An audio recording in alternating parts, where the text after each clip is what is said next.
jeg hører, at han beriger så mange gemene og dårlige mennesker, så håber jeg også, at han hjælper på mig, som har sat midler til på artighed og galanteri, således at jeg har været en zirat for staden. Og herude består eders artighed. Jeg har lært at danse, at spille på instrumenter, at fægte, at vinde fruen Timors kunst. Ser er ude i dansekunsten ingen min lige.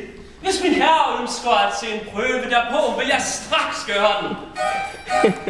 Det gør sig ikke fornødent. Ja, jeg tvivler ikke om hans kapacitet, enten derude i eller andre galante videnskaber. Men hvad er hans begæring? Jeg beder om nogen assistance, fordi jeg har på galante videnskaber og en distingueret opførsel tilsat mine midler. Jeg mener, han behøver ingen assistance, eftersom de herlige videnskaber, som han har lært sig, nok kan føde sig sin mand.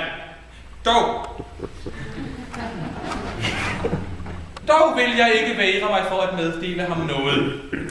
Når han kommer til sit hus igen, kan han ud i en pung finde nogle kobberpenge, hvormed han kan købe sig en strikke for at lægge sig.